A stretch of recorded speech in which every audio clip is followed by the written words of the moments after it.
Tidak ada hadis Nabi, hormatilah keturunanku. Tidak ada. Ada itu Habib di dalam ceramahnya, hormatilah keturunanku. Siapa orang yang menolong keturunanku, maka aku akan membalasnya di akhirat. Hadis palsu itu. Pasti hadis palsu. Yakin, seyakin-yakinnya. Hanya ada di kitab-kitab Ba'alawi yang begitu. Cari hadisnya. Misalnya ada penceramah habaib yang menerangkan tentang kemuliaan keturunan Nabi, kemudian dia mengutip hadis, cari hadisnya itu. Kalau tidak hadis palsu, hadis yang disimpangkan maknanya. Seperti keutamaan ahli bait yang diambil untuk keturunan hari ini. Kalau hadis keutamaan ahli bait banyak. Siapa ahli bait? Ahli bait itu adalah Ali, Fatimah, Hasan, dan Husain.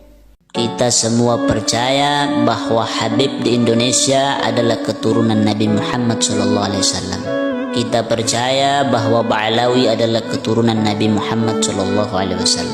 Tidak usah kita dengarkan mereka yang berkoar-koar, yang membuat fitnah, yang membuat kekacauan, yang membuat umat ini pecah belah. Tidak usah kita dengarkan ya. Yang penting kita hakul yakin percaya Ba'alawi keturunan Nabi Muhammad SAW. Kenapa kita percaya Ba'alawi keturunan Nabi? Karena ada 4 perkara yang membuat kita percaya. Yang pertama, ulama besar internasional bersepakat bahwa Ba'alawi keturunan Nabi Muhammad SAW. Ini bukan hanya ulama besar di Indonesia, tapi ulama besar internasional bersepakat.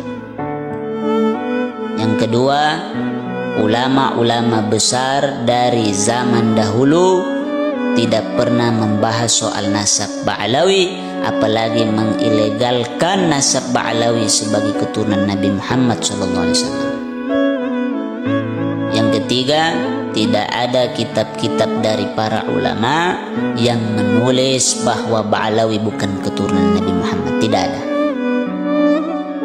Yang keempat, pendapat terkuat adalah pendapat yang kebanyakan ulama berpendapat tentang hal tersebut. Sedangkan pendapat yang lemah adalah sedikit orang yang mengambil pendapat tersebut. Sedangkan soal Ba'alawi ini bukan hanya sedikit ulama yang bersepakat, bukan hanya sedikit ulama yang sependapat, bukan hanya ulama besar di Indonesia, tapi ulama besar internasional bersepakat bahwa Ba'alawi keturunan Nabi Muhammad SAW. Jadi tes DNA itu tidak ada gunanya dibandingkan dengan kesepakatan ulama besar internasional. Jadi tidak usah buat fitnah di kalangan masyarakat, tidak usah buat fitnah kepada Ba'alawi.